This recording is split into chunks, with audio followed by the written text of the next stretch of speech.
الشیطان الرجیم بسم اللہ الرحمن الرحیم الحمد للہ رب العالمین الرحمن الرحیم الملک القدوس العزیز الحکیم والصلاة والسلام علی النبی الأمی المدنی المکی ابی القاسم محمد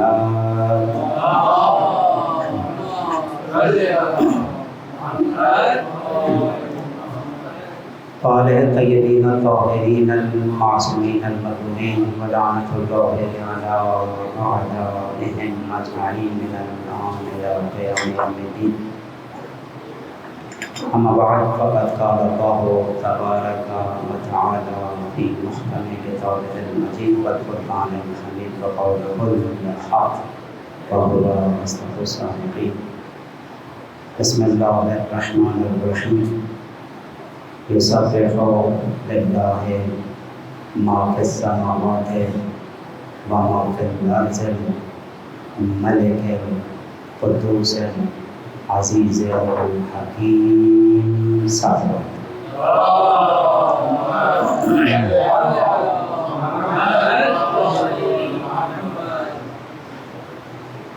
حضرات گرامی، صاحبان ایمان اور عزاداران مظلوم کربلا، معبود برحق آپ کی اور ہم سب کی توفیقات میں مزید اضافہ فرمائے. اس معبود برحق کا شکر ہے کہ اس نے ہمیں ذکر محمد اور آل محمد کے لیے منتخب کیا. خدا کی حمد و ثنا کے بعد سب سے پہلے تو آپ مومنین کی خدمت میں اپنی طرف سے معذرت پیش کرتے ہوئے کہ آج جو ٹائم کا سلسلہ تھا وہ اپنی مینجمنٹ کی طرف سے کوئی کوتاہی نہیں ہے، یہ ہماری طرف سے کوتاہی ہے. اگر کہیں پر تھے تو پہنچنے میں تھوڑا سا ٹائم لگ گیا تو آپ مومنین کو تھوڑی سی زحمت برداشت کرنی پڑی. انشاءاللہ آل محمد کے وسیلے سے اور انہیں کے صدقے میں آپ اس زحمت کو، آپ کی اس زحمت کو پروردگار اپنی بارگاہ میں قبول و مقبول فرمائے. اپنی زحمات کی قبولیت کے لیے ایک مرتبہ آواز بلند سے پڑھ لیجیے.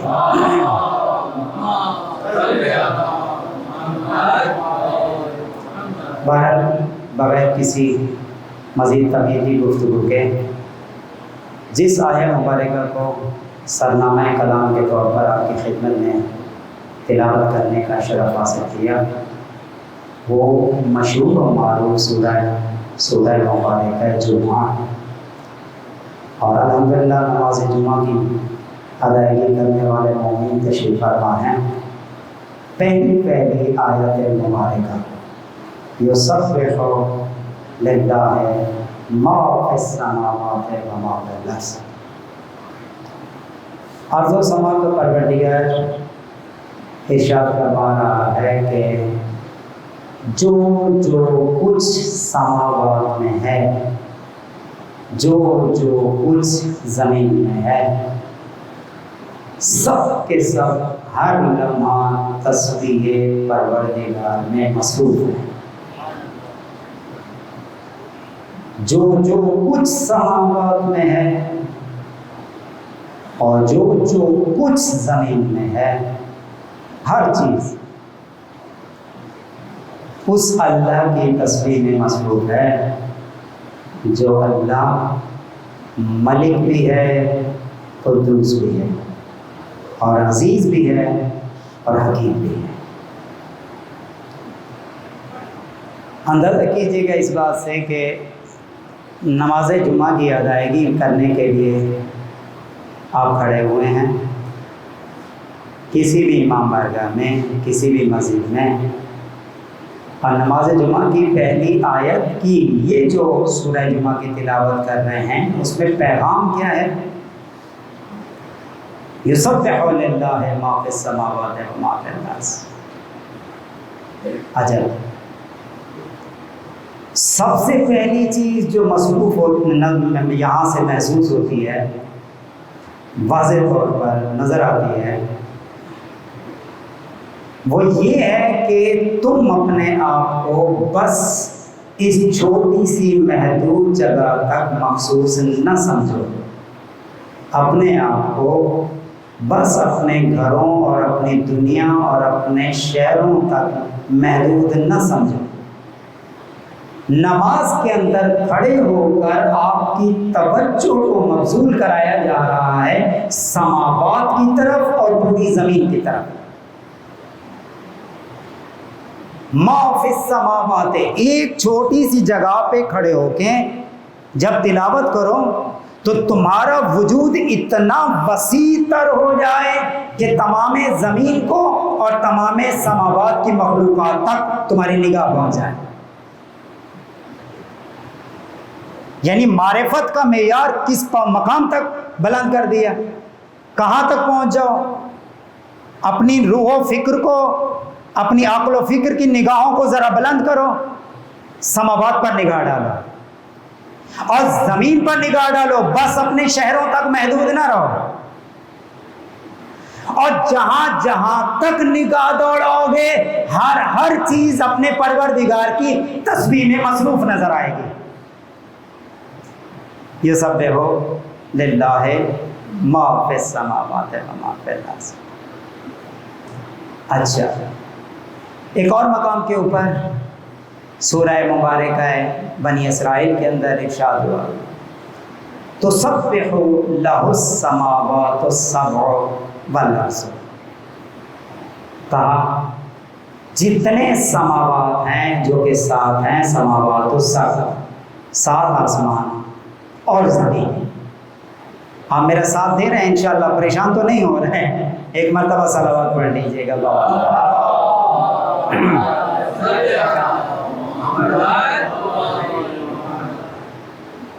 انشاءاللہ۔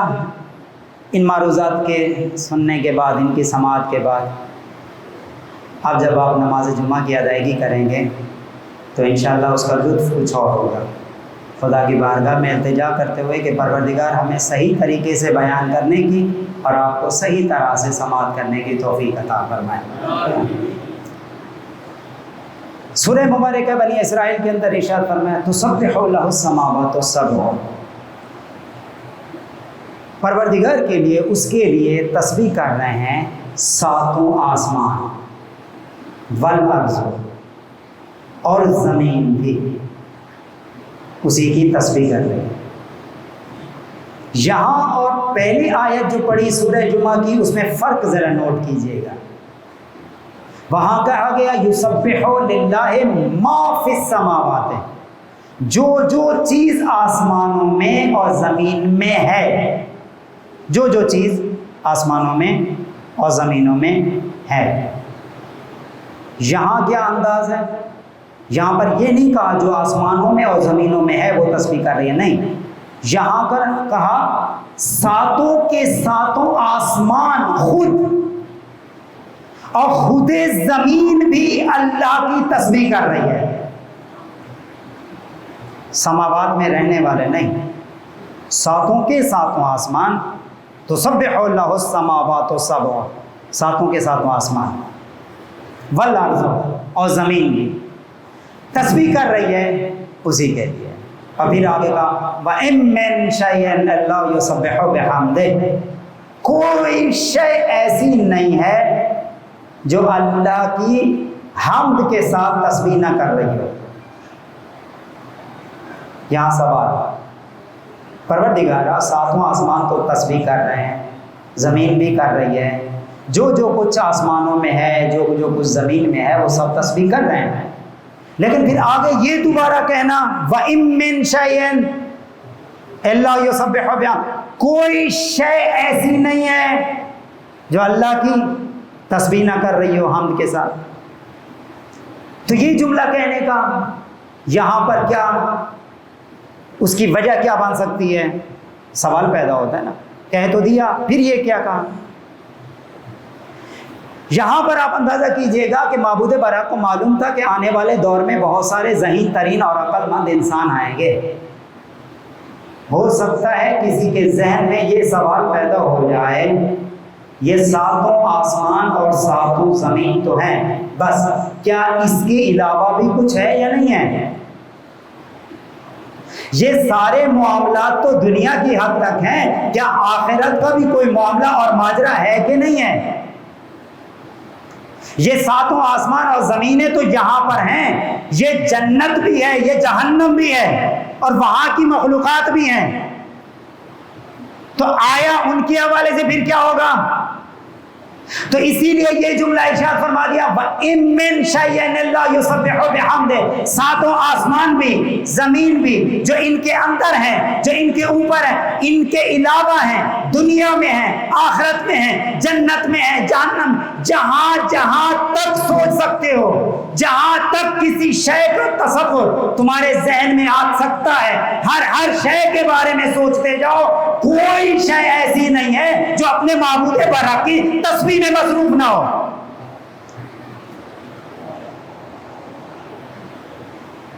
ہر شے تو تسبیح الہی میں مصروف ہے، تو انسان پلٹ کر اسی پہ آنا ہے۔ لیکن ابھی تھوڑا سے کچھ اور معروضات تمہیدی باتیں مقدماتاً آپ سن لیں۔ اور آگے کہا وَلَٰكِن لَّا تَفْقَهُونَ تَسْبِيحَهُمْ، یہ سب تو الہیت کی پروردگار کی تسبیح میں مصروف ہیں، لیکن تم ان کی تسبیح کو سمجھ نہیں سکتے۔ وَلَٰكِن لَّا تَفْقَهُونَ، تم ان کی تسبیح کو نہیں سمجھ سکتے۔ قرآن نے یہ نہیں کہا وَلَٰكِن لَّا تَسْمَعُونَ، تم ان کی تسبیح کو سنتے نہیں ہو، یہ نہیں کہا، تسمعون نہیں کہا، سماعت یہ لفظ استعمال نہیں کیا، کیا کہا وَلَٰكِن لَّا تَفْقَهُونَ، تم ان کی تسبیح کو سمجھتے نہیں ہو۔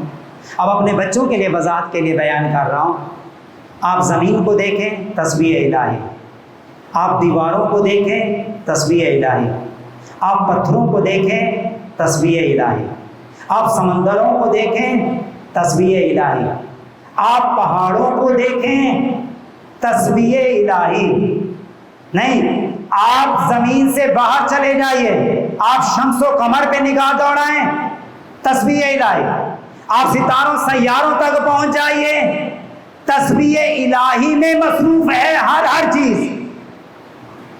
یہاں تک کہ مجھے یاد آ رہا ہے صادق آل محمد بیٹھے ہوئے تھے ایک چٹائی پر، اسی آیت کے ذیل میں پوچھا گیا مولا کیا ہر چیز تسبیح کر رہی ہے؟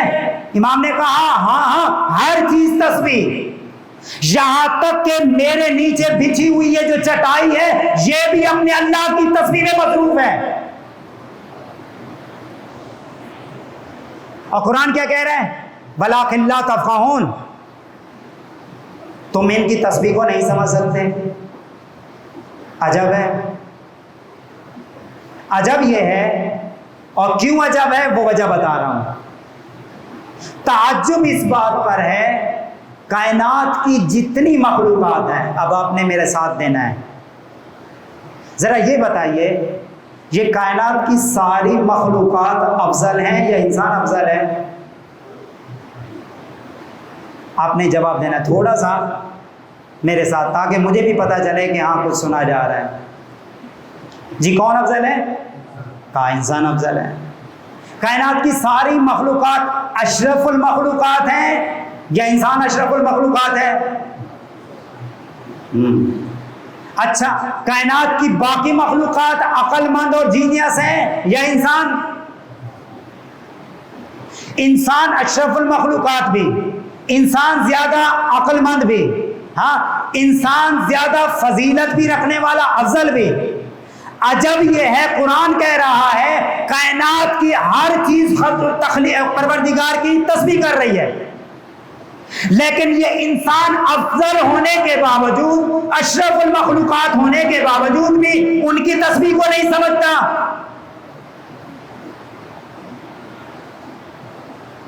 بھئی ایک استاد ہے، پڑھانے والا ہے استاد، اور جن کو پڑھا رہا ہو ان کی باتیں ہی نہ سمجھ سکے،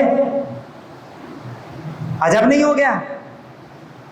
کائنات کی باقی چیزیں ہیں مفضول، انسان ہو گیا افضل، تو افضل ہو کر اپنے سے پست مخلوق کی تسبیح کو نہ سمجھ پائے؟ پروردگارہ معاملہ اور ماجرا کیا ہے؟ ہر چیز خدا کی تسبیح کر رہی ہے، وَلَٰكِن لَا تَفْقَهُونَ، قرآن کی آیت ہے، لیکن تم ان کی تسبیح کو نہیں سمجھتے۔ پس عزیزان گرامی، اگر انسان کائنات کی ان مخلوقات کی تسبیحوں کو سمجھ نہیں رہا تو اس کی دو وجہ ہو سکتی ہیں۔ اب یہ وجہ بتانے سے پہلے ایک جملہ آپ کی خدمت میں عرض کرتا چلوں۔ قرآن مجید نے یہ نہیں کہا وَلَٰكِن لَا تَسْمَعُونَ، تم ان کی تسبیح کو سنتے نہیں ہو، یہ نہیں کہا، تم سنتے ہو۔ آپ کہیں گے کہ آغا صاحب ہم کہاں سنتے ہیں دیواروں کی تسبیح کو، ہم کہاں سنتے ہیں؟ میں کہوں گا بس دیواروں کی تسبیح کو آپ نہیں سنتے، لیکن آپ پرندوں کی چہچہاہٹ کو تو سنتے ہیں، آپ سمندروں کی لہروں کی صداؤں کو تو سنتے ہیں، آپ بادلوں کی کڑک اور گرج کو تو سنتے ہیں۔ جو جس انداز میں ہے، ہر چیز جس بولی میں، جس زبان میں کوئی صدا بلند کر رہی ہے، آپ آوازوں کو سن رہے ہیں۔ یہ عام معاشرے کی بات کر رہا ہوں، سائنسی دنیا اس سے آگے بڑھ گئی۔ آج کے موجودہ دور کا انسان ایسی چیزیں تخلیق کر چکا زمین سے باہر بھیج کر کہ ستاروں اور سیاروں کی آوازوں کو بھی سن رہا ہے۔ پوری ذمہ داری سے آپ کی خدمت میں عرض کر رہا ہوں، آپ ذرا جا کر دیکھیے گا، دنیا کے بڑے بڑے علمی اداروں نے، سائنسی اداروں نے باقاعدہ وہ آوازیں ڈب کی ہیں، ان کو ریکارڈ کیا ہے۔ ستاروں کی آوازیں، کہیں پر مشتری کی آواز، کہیں پر سورج سے پیدا ہونے والی آواز، کہیں پر مرکری سے پیدا ہونے والی صدائیں، کہیں پر زحل و مشتری کی صدائیں جو بلند ہو رہی ہیں، مسلسل صدائیں۔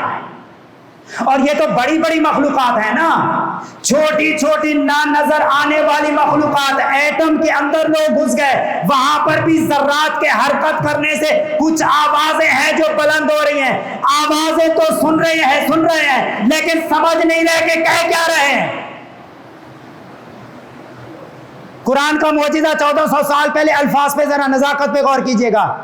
اگر قرآن کہتا لا تسمعون، سنتے نہیں ہو آوازیں، تو آج کے دور کا انسان کہتا ہم آوازیں سن رہے ہیں، اور فقط سن نہیں رہے، تمہیں بھی سنائیں گے۔ ذرا جا کر چیک کر لیجئے گا آج ہی، الحمدللہ آج ہمارے پاس لیٹسٹ ٹیکنالوجی ہر گھر میں موجود ہے۔ بچے ذرا دیکھیں کہ پلینٹس کی ساؤنڈز، ان کی آوازیں، اور ذرا اندازہ بھی کیجئے گا کہ کس جاہو جلال کی آوازیں ہیں۔ ایک لمحے کے لیے انسان دہشت زدہ ہو جائے، ہیبت ناک کچھ آوازیں ہیں، لیکن دنیا کے جینیس افراد یہ کہہ رہے ہیں یہ آوازیں سن تو رہے ہیں، سمجھ نہیں رہے،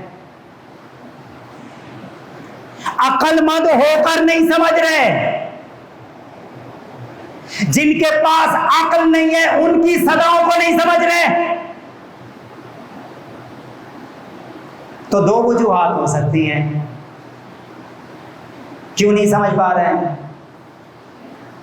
آپ میرے ساتھ چل رہے ہیں، کوئی مشکلات کا شکار تو نہیں ہے انشاءاللہ، اور اگر کہیں مشکل پیش آ جائے تو پھر پریشان ہونے کی ضرورت نہیں، مشکل کشا کو یاد کر لیجئے گا۔ ایک مرتبہ بابا سے گناہ صلوات پڑھ لیں۔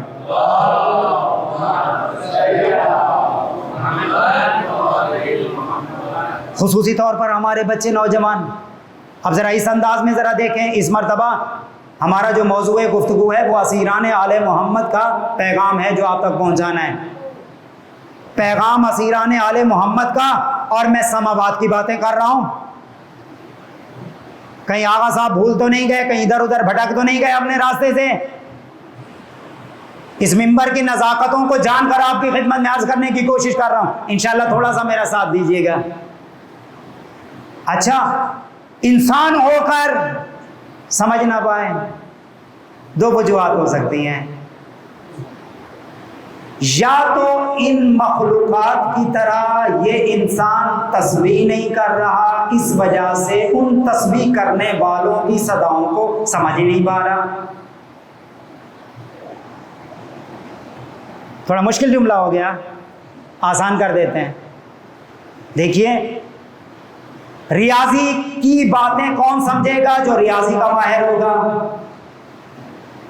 ریاضی میتھمیٹکس کا ماہر ہی جو اس میتھس کا ماہر ہوگا اس کی باتوں کو سمجھے گا. جو فزکس کی ایکسپرٹیز رکھنے والا فزکس کا ایکسپرٹ اور ماہر ہوگا وہی فزکس کے ماہر کی باتوں کو سمجھے گا. اور آسان کر دیتا ہوں، جو بزنس کا ماہر ہوگا وہ بزنس کے ماہر کی باتوں کو ہی سمجھے گا. ہاں اچھا، تھوڑی نیگیٹو مثال بھی دے دوں، جو جھوٹ بولنے کا ماہر ہوگا، اب آگے مجھے نہ کہنے دیں کیونکہ ہم نے سچوں کا ذکر کرنا ہے. توجہ پر، جو جس فیلڈ کا ماہر ہوگا اسی ماہر کی باتوں کو ہی سمجھے گا.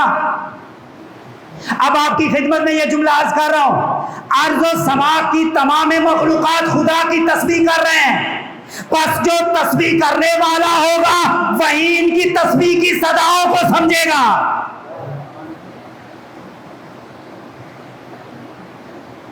اگر بات سمجھ میں نہیں آئی تو آئیے ان ہستیوں کے پاس جو معبود برحق کی بارگاہ میں جب تسبیح کرتی ہیں تو پھر پہاڑ بھی ان کے ساتھ ساتھ تسبیح الہی کرتے ہوئے نظر آتے ہیں. نہیں، مجھے تھوڑا سا اور آگے چلنا ہے، تھوڑا اور انتظار کر لیں، جہاں تک ہمیں پہنچنا ہے وہاں تک کے لیے. ایک وجہ کیا ہو گئی؟ یا تو تسبیح کرنے والا نہ ہوا، اور اسی بات پر بھی تعجب ہے، کائنات کی بے عقل مخلوقات ہو کر ہر لمحہ اپنے معبود کی تسبیح میں، اور یہ عقل مند ہو کر خدا کی تسبیح نہیں کرتا. پس کتنی زیادہ پستی ہو گئی انسان کے لیے، وہ بے جان ہو کر بھی خدا کی تسبیح میں مصروف ہے، اور یہ جان رکھنے والا ہو کر بھی خدا کی تسبیح نہیں کرتا. تو کیسی ذلت کا شکار ہو گیا کہ اپنے سے کمتر چیزوں کی باتوں کو نہیں سمجھ پا رہا. اگر یہ تسبیح الہی کرنے والا ہوتا، اگر تسبیح خدا کا حق ادا کرنے والا ہوتا تو ان مخلوقات کی تسبیح کو سمجھتا بھی صحیح، سنتا بھی صحیح. اچھا، تھوڑا دوسری وجہ کیا ہو سکتی ہے؟ دوسری وجہ کیا ہو سکتی ہے؟ دوسری وجہ یہ ہو سکتی ہے، یا تو ابھی علم و معرفت، عقل و دانش، فہم و شعور کا وہ معیار بلند انسان کو حاصل نہیں ہوا، وہ معرفت اس بلندی پر نہیں پہنچی کہ کائنات کی تمام مخلوقات کی تسبیح کو سمجھ سکتا. اگر معرفت اس مقام بلند کی حاصل کر چکا ہوتا تو کائنات کی مخلوقات کی تسبیح کو سمجھتا بھی صحیح، سنتا بھی صحیح، انہی کے ساتھ ساتھ مل کر خدا کی تسبیح بھی کرتا.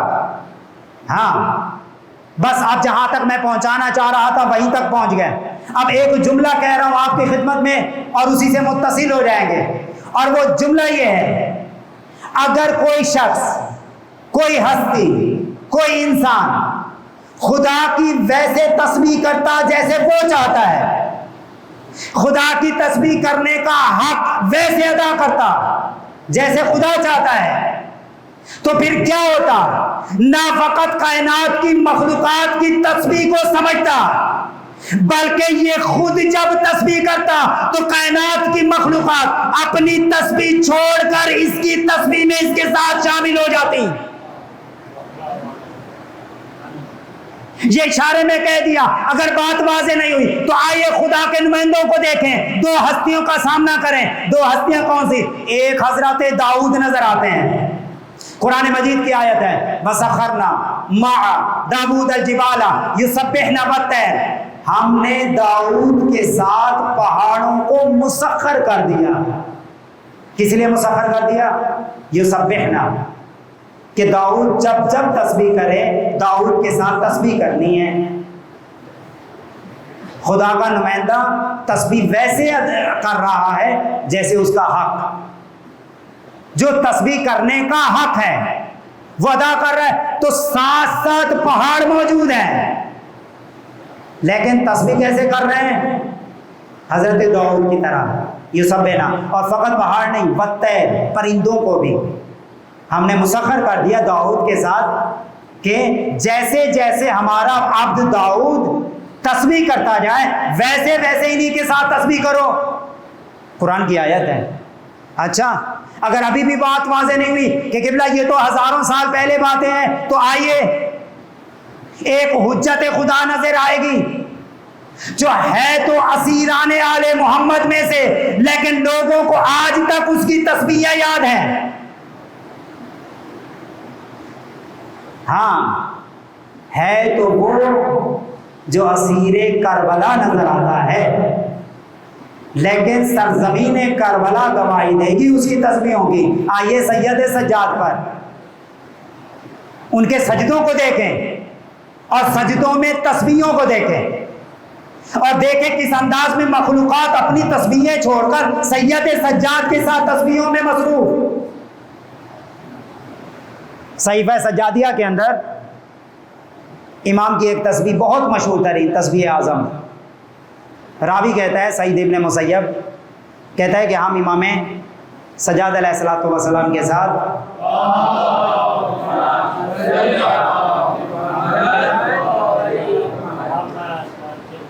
سفر میں تھے، جا رہے تھے خانہ کعبہ کی زیارت کے لیے کہ ایک مقام پر امام رکے اور وہاں پر 2 رکعت نماز ادا کی.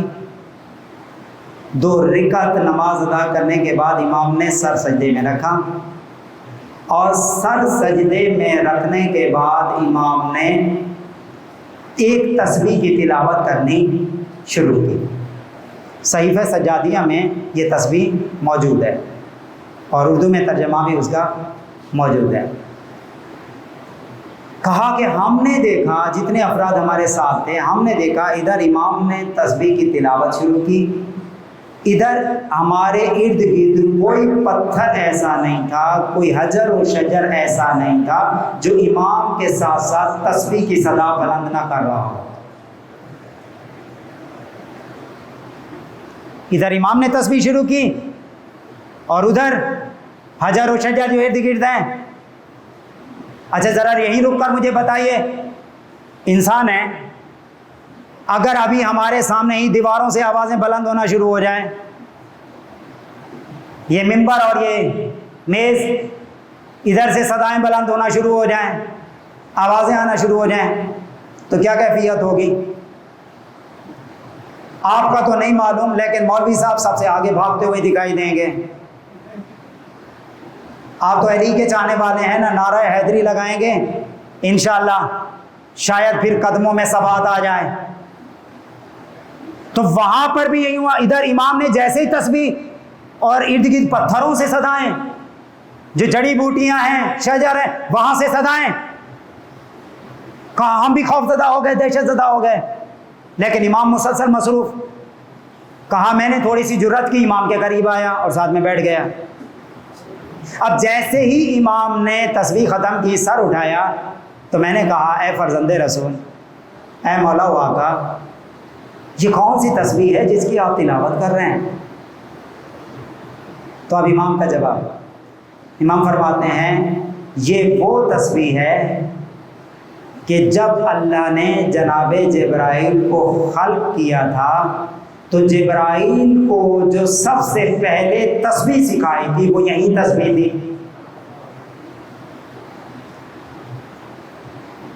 اب ہم نے یہ جملہ کہہ دیا، آپ نے بھی بس سن لیا، لیکن اس کی گہرائی پہ تھوڑا سا غور و فکر کریں. آپ اندازہ کیجئے گا اس ہستی کی معرفت کا اور اس کے علم کا. جب جبرائیل کو خلق کیا گیا، اس کا مطلب یہ ہے کہ یہ ہستی اس وقت بھی عالم نور کی صورت میں موجود تھی جب جبرائیل بھی خلق نہ ہوا تھا، اور یہ اس وقت کو بھی جانتے ہیں جب جبرائیل خلق ہوا تھا، اور وہ اس چیز کو بھی جانتے ہیں جو چیز سب سے پہلے جبرائیل کو سکھائی گئی. اللہ نے جب جبرائیل کو خلق کیا تھا تو سب سے پہلے جو تسبیح سکھائی تھی، عجب ہے، وہ عالم ملکوت، پتہ نہیں کون سا وقت تھا، کون سی جگہ تھی، کون سا انداز تھا، کون کون سی اور مخلوقات موجود تھی. ہم ان مخلوقات کو بھی جانتے ہیں، اور جبرائیل جیسا فرشتہ بھی جب خلق ہو رہا ہے ہم اس کو بھی جانتے ہیں. تو اللہ نے سب سے پہلے جناب جبرائیل کو جو تسبیح سکھائی تھی، اچھا اب وہ تسبیح امام نے جس کی تلاوت کی اس کے مختصر سے جملے، میں تیزی سے چلوں گا، آپ نے میرا ساتھ دینا ہے، اور اردو میں اس کی تلاوت کروں گا تاکہ ہمارے بچوں کے ذہنوں تک پہنچ جائے. میں تلاوت کرتا ہوں، آپ اس سے پہلے ایک مرتبہ بابا سے بلند صلوات پڑھ لیجیے.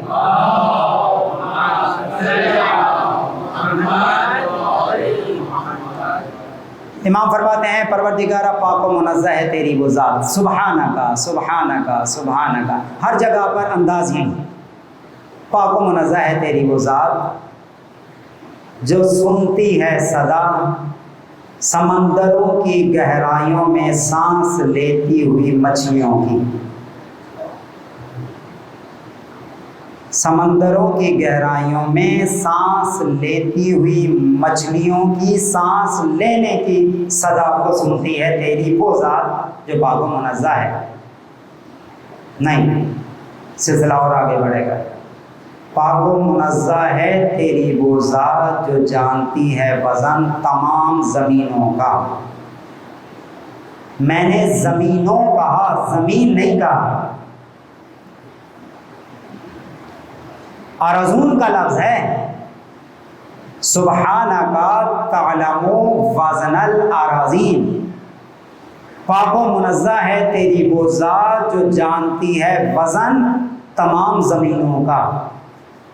نہیں، پاک و منزہ ہے تیری وہ ذات جو جانتی ہے وزن چاند کا بھی سورج کا بھی. آپ میرا ساتھ دے رہے ہیں انشاءاللہ.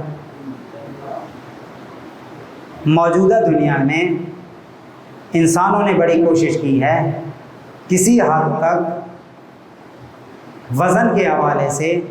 اچھا وزن کا جب میں کہہ رہا ہوں تو اب کیونکہ یہ وہ کلاس نہیں ہے کوئی پیور ٹیکنیکل، جب وزن میں اور میس میں، ہم اس کو ویٹ اور میس کہتے ہیں، ان میں تھوڑا سا فرق ہے، مجھے ابھی وہ فرق بیان نہیں کرنا. لیکن بہرحال لوگوں نے عام زبان میں جو ہم کہہ رہے ہوتے ہیں کہ وزن، اگر کہا جائے کہ اس ممبر کا وزن کتنا ہوگا، آپ میں سے کوئی بندہ ہے مومن اٹھا لے گا. اور اگر اس ممبر کے اوپر مولانا صاحب بھی موجود ہوں، آپ اٹھائیے، وزن ہے نہیں. اب اس پوری بلڈنگ کا وزن، اسی طرح سے پہاڑوں کا وزن، جتنے سمندر موجود ہیں آپ سمندروں کے وزن پہ آ جائیے، اور ساری چیزوں کو شمار کر کے پوری زمین کا وزن. توجہ فرما رہے ہیں؟ ہاں. اچھا ایک زمین نہیں، اراضین، بہت ساری زمینیں. اس کا مطلب ہے اس زمین جیسی اور زمینیں بھی موجود ہیں. تسبیح الہی میں سید سجاد بہت پہلے لوگوں کو بتا رہے ہیں بس ایک زمین تک محدود رہنے کی کوشش نہ کرو، اللہ نے اس کے علاوہ اور زمینیں بنا رکھی ہیں. بس چھوٹی چھوٹی زمینوں کے ٹکڑے کی خاطر ایک دوسرے کو گلے نہ کاٹو، ایک دوسرے سے جنگیں نہ کرو، اس زمین کو چھوڑو. اللہ نے بہت ساری زمینیں بنا رکھی ہیں، جاؤ وہاں تک قبضے کرو. پروردگار نے ان تمام زمینوں کو خلق بھی کیا ہے، ان کا وزن بھی جانتا ہے، اور ہم اسی کے وہ بندے ہیں جو ان کے وزن کو تمہارے سامنے تسبیحوں کی صورت میں بیان کر رہے ہیں.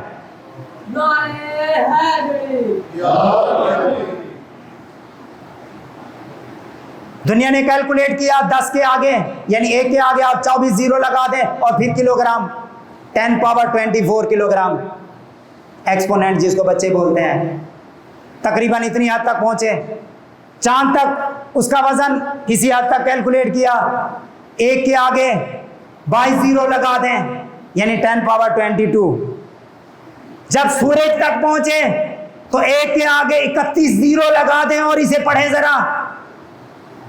1 کے آگے 1 زیرو لگائیں تو 10، 2 زیرو لگائیں تو 100، 3 زیرو. یہ ممبر ہے اور میں کیا بیان کر رہا ہوں؟ تسبیح الہی پہ بات ہو رہی ہے. اسیر آل محمد کا تسبیحوں کے اندر ذرا پیغام تو دیکھیں. اچھا سورج تک پہنچے تو 1 کے آگے 31 زیرو لگائیے، یہاں تک تو بات ٹھیک ہے. کسی حد تک سمجھ میں آ گئی؟ لیکن آگے جو جملہ ارشاد فرمایا، کہا پاک و منزہ ہے تو تیری وہ ذات جو جانتی ہے تمام آسمانوں کا وزن. تعلم وزن السماوات، ایک سما نہیں، سماوات. اب لے آئیے اپنی ساری کیلکولیشن کرنے والے سارے انسٹرومنٹ، ساری ڈیوائسز، سارے سپر کمپیوٹر، ماسٹر کمپیوٹرز، سارے کیلکولیٹ کرنے پہ لگا دیجئے. آسمانوں کی جب بات ہوئے گی تو دنیا اپنے ہاتھ جوڑ لے گی، ہمارے بس کی بات نہیں. اور یہاں پر تسبیح سید سجاد کے اندر امام مظلوم آپ کو بتا رہے ہیں کتنا عظیم ہے وہ پروردگار. پاک و منزہ ہے تیری وہ ذات جو جانتی ہے وزن تمام آسمانوں کا. اچھا نہیں، سلسلہ آپ تو بڑی بڑی باتوں پہ جا رہے ہیں، بڑی بڑی چیزوں پر، آپ اس سے چھوٹی چھوٹی ہلکی چیزوں پہ آئے. کہا پاک و منزہ ہے تیری وہ ذات جو جانتی ہے وزن نور کا بھی تاریکی کا بھی. نور کا وزن تو چلے کچھ حد تک بات سمجھ میں آتی ہے، تاریکی کا بھی وزن نہیں. آگے جملہ ارشاد فرمایا پروردگارہ پاک و منزہ ہے تیری وہ ذات جو جانتی ہے وزن سائے کا بھی اور ہوا کا بھی. پاک و منزہ ہے تو ہے پروردگار جو جانتا ہے وزن ان تمام ذرات کا کہ جن ذرات سے مل کر یہ ہوا بنی ہے. عجب ہے، یہ کوئی سائنس کی کلاس ہو رہی ہے؟ بلکہ بہت سارے معاملات میں آج کے موجودہ دور کا سائنسی دور کا انسان وہاں تک سوچ ہی نہیں پا رہا. سماوات کے وزن پہ بات کریں، عقل انسانی ساتھ دینا چھوڑ جائے گی. ہاں اسی طرح سے آپ ہواؤں کے وزن پہ بات کیجئے، ہوائیں کتنے ذرات سے مل کے بات بنی ہیں، اور پھر ذرات کے وزن پہ بات کیجئے.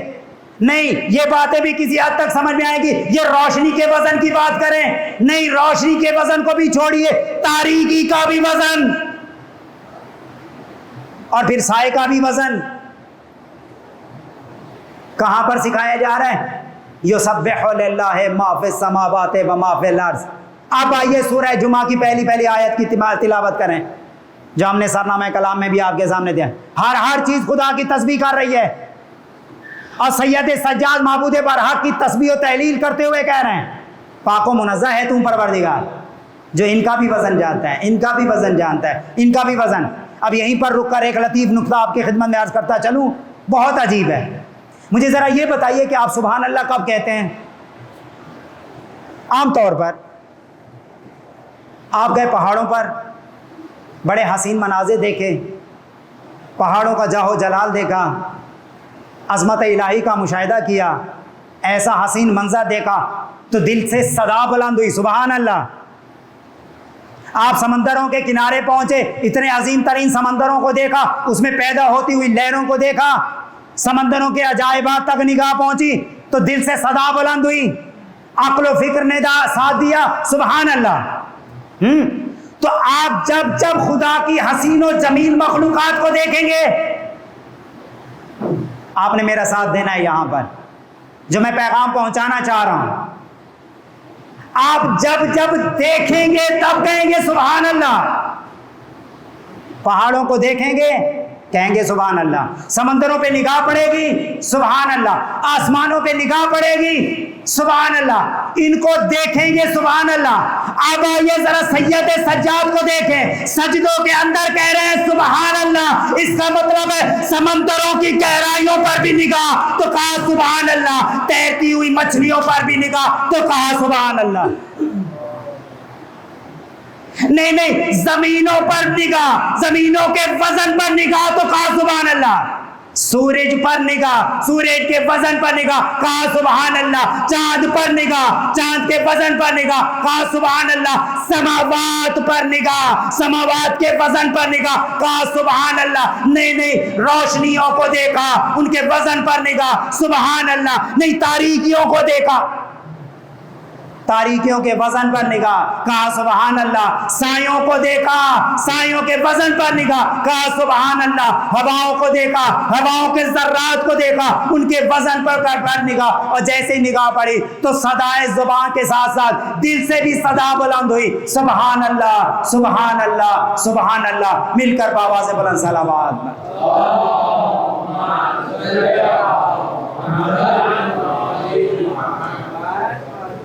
اب آپ توجہ فرما رہے ہیں، وَلَٰكِن لَّا تَفْقَهُونَ تَسْبِيحَهُمْ، قرآن کی آیت ہے، تمام آسمان اور سورہ جمعہ کی آیت مبارکہ جو ہم نے ہر چیز خدا کی تسبیح کر رہی ہے، ہر چیز خدا کی تسبیح کر رہی ہے۔ اب ذرا مجھے رک کر بتائیے، حضرت داؤد علیہ السلام نے جب تسبیح کی، قرآن مجید کی آیت، تو پہاڑوں نے بھی اور پرندوں نے بھی حضرت داؤد کے ساتھ تسبیح کرنا شروع کر دی، یہی ہوا نا؟ اچھا، اب ذرا مجھے یہ بتائیے، پہاڑ پہلے سے بھی کوئی تسبیح کر رہے تھے یا نہیں کر رہے تھے؟ پرندے پہلے سے کوئی تسبیح کر رہے تھے یا نہیں کر رہے تھے؟ یقیناً کر رہے تھے، لیکن جب حضرت داؤد نے تسبیح کرنی شروع کر دی تو اب آیا اپنے والی تسبیح کر رہے تھے یا داؤد والی تسبیح شروع کی؟ قرآن کی آیت ہے داؤد کے ساتھ تسبیح کرنی ہے، یعنی اس کا مطلب کیا ہوا؟ اپنی تسبیح کو چھوڑ دو، داؤد کی تسبیح۔ اب آئیے سید سجاد پر، جب امام نے تسبیح کرنا شروع کی تو ابھی روایت آپ کی خدمت میں عرض کی کہ کوئی ارد گرد حجر ایسا نہیں تھا، کوئی پتھر ایسا نہیں تھا، کوئی شجر ایسا نہیں تھا جو تسبیح امام سجاد میں شامل نہ ہو گیا ہو، انہوں نے بھی تسبیح کرنی شروع کر دی۔ اب ذرا مجھے یہ بتائیے، کیا پتھر پہلے سے تسبیح کر رہے تھے یا نہیں؟ مجھے جواب بھی ساتھ ساتھ، تاکہ ذرا میرا حوصلہ بنا رہے کہ میرے سننے والے سو نہیں گئے۔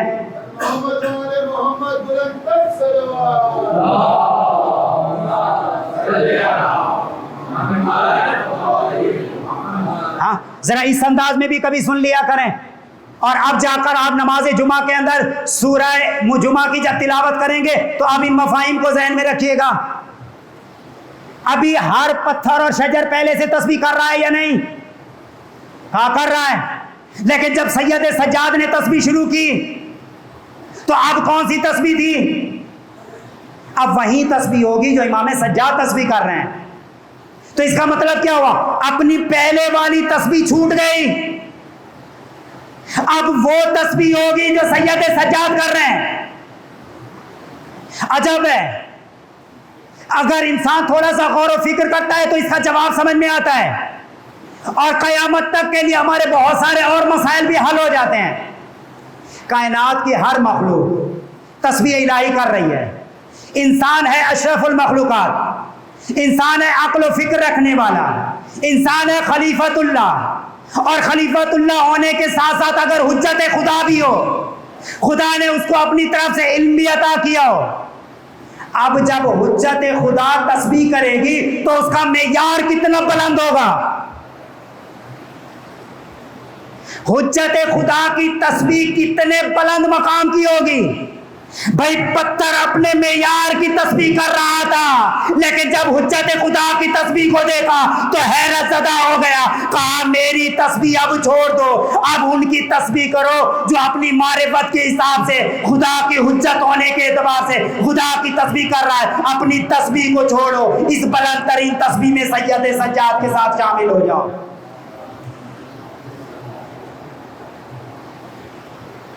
کائنات کی مخلوقات نے اتنا معیار کو بلند دیکھا، کاش میں جو پہنچانا چاہ رہا ہوں پہنچانے میں کامیاب ہو سکا ہوں۔ اپنی تسبیحوں کو چھوڑو، کیوں؟ ہماری تسبیح ہمارے شعور کے مطابق، ہماری استعداد کے مطابق، ہماری صلاحیت کے مطابق، لیکن یہاں پر تسبیح کون کر رہا ہے؟ کہا حجت خدا، کہا ولی اللہ، کہا امام وقت، کہا انبیاء کا وارث، کہا خدا کا حقیقی جانشین زمین کے اوپر، یہ اپنے علمی صلاحیت کے مطابق خدا کی تسبیح کر رہا ہے، بس ان کے معیار میں کے مطابق جو تسبیح ہو رہی ہے خدا کی۔ اب یہ جو تسبیح کریں گے وہ ویسے تسبیح کریں گے جیسے خدا کا حق ہے، جیسے خدا نے بتلایا ہے ویسے تسبیح کریں گے۔ جیسے خدا نے معرفت عطا کی ہے ویسی تسبیح کریں گے. بس اپنی صلاحیتوں کو چھوڑو, ان کی صلاحیتوں میں ان کے ساتھ ساتھ ہو جاؤ. بس عزیزان گرامی, آپ کے لیے بھی یہی پیغام ہے, جہاں جہاں پر معصومین نے کوئی تسبیح کی ہے کوشش کریں اپنی فکر کے مطابق نہیں, ان کی فکر کے مطابق تسبیح الہی کریں تاکہ تسبیح خدا کا حق ادا ہو جائے. بآواز بلند صلوات.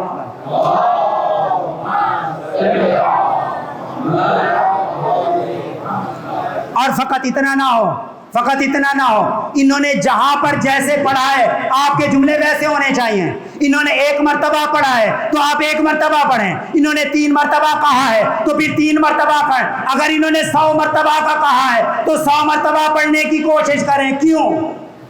اس عدد میں بھی کوئی خاص نہ خاص حکمت ہوگی, کوئی معرفت ہوگی. اثر ویسے ظاہر ہوگا, تب ظاہر ہوگا جب ویسے تسبیح ہوگی جیسے انہوں نے تسبیح کی. اسی لیے بزرگ علماء کہتے ہیں جہاں پر بھی معصومین سے منسوب آ جائیں کچھ دعائیں, کچھ تسبیحیں, کچھ کلمات, تو ویسے ادا کریں. ہاں, وہ معبود برحق رحیم و کریم و مہربان ہے, وہ آپ کی اور ہماری ٹوٹی پھوٹی اور ناقص تسبیحوں کو بھی قبول کرے گا. وہ بے نیاز ذات ہے, وہ جانتا ہے. لیکن جب ایسے تسبیحیں سکھانے والے نمائندے بھیج دیے تو کوشش کرو, تمہاری معرفت بلند نہیں ہے, ان کی معرفت کے مطابق انہی جیسے الفاظ ہی دہراتے جاؤ نا. بچے کو بعض دفعہ کچھ سمجھ میں نہیں آ رہا ہوتا, استاد جیسے پڑھاتا ہے ویسے ہی پڑھتا جاتا ہے. اور یہی بچہ جب ذرا بڑا ہو جائے گا اب ان تسبیحوں کی, ان باتوں کی سمجھ آنا بھی شروع ہو جائے گی. تو اگر نہیں بھی سمجھ میں آ رہا تب بھی انہی کے ساتھ ساتھ تلاوت کرو. جب عقل و معرفت کا معیار بڑھے گا تب تسبیح الہی سمجھ آنا شروع ہو جائے گی. آغاز تو کرو, پیچھے نہ ہٹو. ہاں نہیں, فقط ایسا نہیں ہے اسیران آل محمد میں بس یہ نظر نہیں آئے گا. آج کی شب ایک آپ کے امام مظلوم امام موسیٰ کاظم علیہ السلام سے بھی منسوب,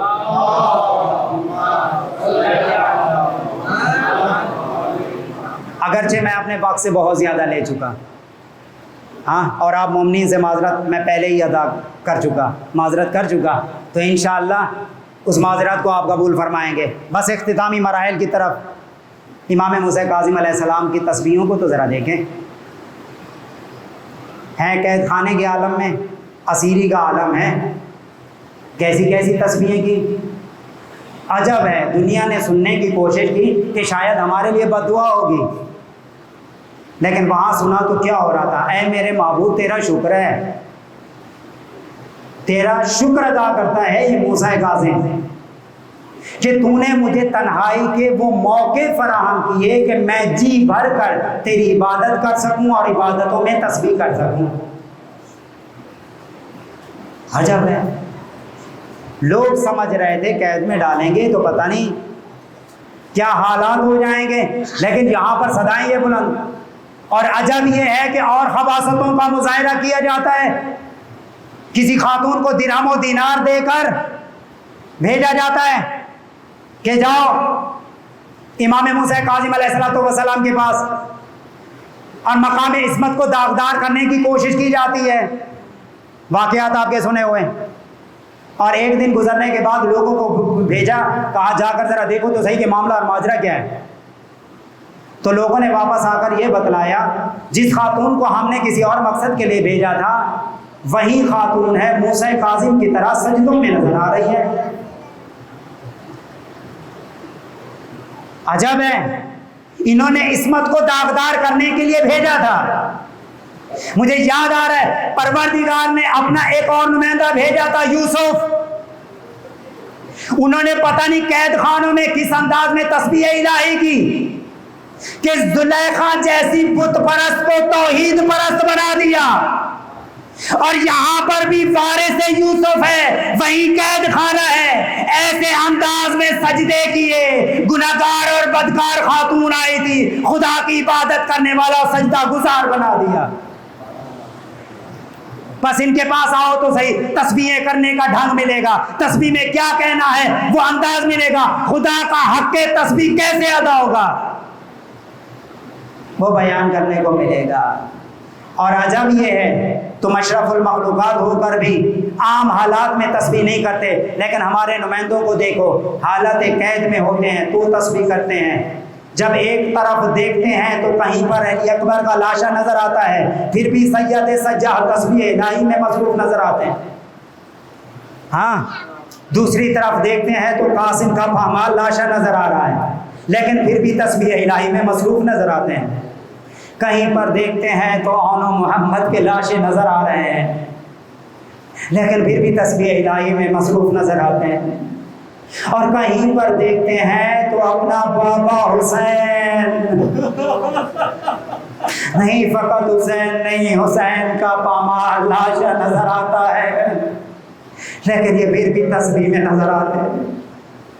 سید سجاد اسی حسین کا بیٹا ہے نا۔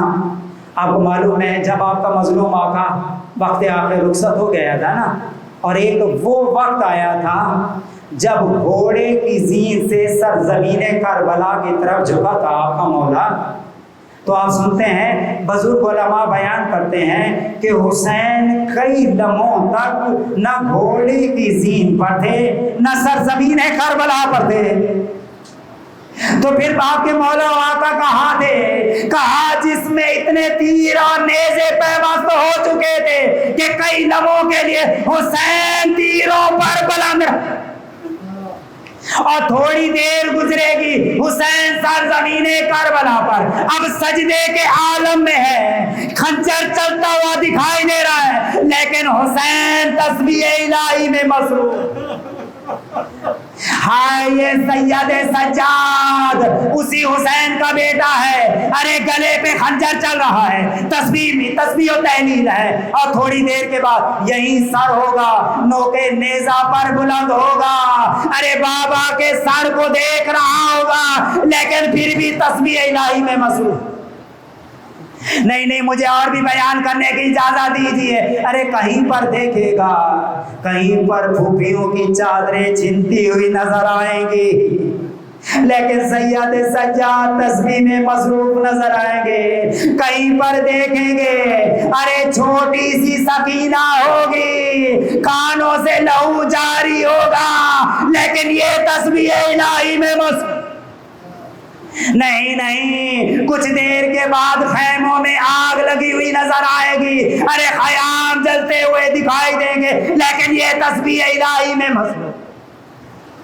اور تھوڑی دیر گزرے گی، پھوپھی اماں ہوگی زینب کبریٰ کی صورت میں، اے بیٹا سجاد، اے حجت خدا، اے امام وقت، ذرا یہ تو بتا اب ہمیں حکم دے دے، آیا ان خیام کے اندر جل کے مر جائیں یا خیام سے باہر چلی جائیں؟ ہائے کیسا وقت ہوگا اس غیور سید سجاد کے لیے جو اپنے بابا کے، ارے شب عاشور سنا ہے نا، وہ خیام حسینی تھے نا، جب رات کا وقت تھا شب عاشور، اصحاب کی تسبیح و تحلیل کی آوازیں تھی، کہیں پر قرآن مجید کی تلاوت کی صدائیں تھی، کہیں پر عبادت الہی کی آوازیں تھی۔ آپ کا یہ غیور امام ان پاکیزہ اصحاب کی تسبیحوں کی صداؤں کو برداشت نہ کر سکا، اپنے بابا سے کہا اے میرے بابا، سید سجاد کی غیرت یہ برداشت نہیں کرتی کہ ان اصحاب کی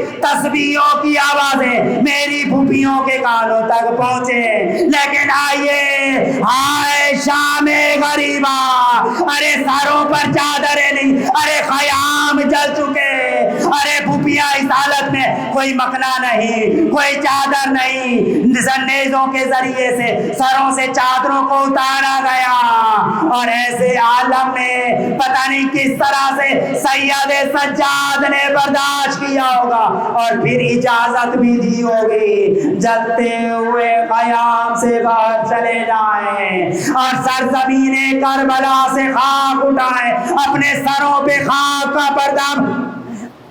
اجرکم علی اللہ، اجرکم علی اللہ۔ ہے آپ کا یہ غیور امام اس عالم میں بھی تسبیح الہی میں مصروف رہا۔ اب ذرا مجھے یہ تو بتائیے، شب عاشور کا وہ واقعہ یاد کیجئے، ارے کس عالم میں بیان کیے۔ راوی کہتا ہے میں نے دیکھا زینب کبریٰ ہیں، جلتے ہوئے خیمے کے قریب جاتی ہیں، پھر پیچھے ہٹتی ہیں، پھر قریب جاتی ہیں، ارے پھر پیچھے ہٹتی ہیں۔ میں قریب گیا، میں نے کہا اے معظمہ، لگتا ہے آپ کی کوئی قیمتی چیز خیمے کے اندر رہ گئی ہے۔ ایک مرتبہ علی کی بیٹی نے نگاہ جلال سے دیکھا، کوئی جواب نہ دیا، خیمے کے اندر چلی گئی۔ کہا تھوڑی دیر بعد کیا دیکھا، ارے پشت زینب ہے، ارے بیمار سجاد ہے، ارے خیموں سے اجرکم علی اللہ، اجرکم علی اللہ۔ بس آخری جملہ اور آپ کی زحمتیں تمام۔ جب اگلا جملہ اگلا دن ہوا اور اسیر کر کے لے جایا جا رہا ہے، جان بوجھ کر وہاں سے لے جایا گیا جہاں پر شہداء کے پامال لاشیں موجود تھیں۔ اور عالم یہ ہے کہ زینب جیسی بہن نہ پہچان پائی اور پکار کر کہا کیا میرا بھیا حسین تم ہے، کیا میرا بھیا حسین تو ہے۔ ادھر گفتگو کر رہی تھی، اچانک کیا دیکھا، بیمار سجاد نظر آیا۔ ارے عالم کیا ہے، چہرے پر موت کی سردی طاری ہو گئی۔ جناب زینب کبریٰ نے اب اپنے آپ کو اونٹ پر نہ رہنے دیا، ارے سرزمین کربلا پر خود کو گرا دیا۔ گویا چاہ رہی تھی، آپ کو وقت آیا نا، یاد آیا نا، جب علی اکبر کے لاشے پر امام حسین پہنچے تھے، اس وقت حسین کا عالم کیا تھا، لگتا تھا چہرے پر موت کی زردی۔ زینب کبریٰ نے خیمے کو چھوڑا علی اکبر کے لاشے پر تاکہ حسین علی اکبر کو بھول کر زینب کی چادر کی طرف، زینب کے پردے کی طرف متوجہ ہو جائے، زینب کو خیموں تک پہنچانے کا اہتمام کرے۔ اور یہاں پر بھی یہی تھا، ارے کہیں سید سجاد کی روح پرواز نہ کر جائے، اپنے آپ کو اونٹ سے گرا دیا۔ اور گرانے کے بعد سید سجاد سے کہا اے گزشتگان کی تصویر، اے اولیاء خدا کی حجت ہے جو باقی رہ گیا، اے ماں سلف کی یادگار میرے بیٹے، اپنے آپ کو سنبھالو۔ ایک مرتبہ اپنی پھوپھی کے چہرے کو دیکھا اور چہرے کو دیکھ کر کہا اے پھوپھی اماں، ذرا یہ تو بتائیے، جوان بیٹا موجود ہو، سامنے بابا کا لاشا موجود ہو، ارے پامال لاشا پڑا ہوا ہو اور لاشا بھی بے گورو کفن پڑا ہوا ہو، اور جوان بیٹے کو نہ بابا کا لاشا دفنانے کی اجازت ملے ہے اور نہ بابا کا جنازہ۔ الا لعنت اللہ علی القوم الظالمین وسیعلم الذین ظلموا ای منقلب ینقلبون۔ ماتم حسین یا حسین یا حسین۔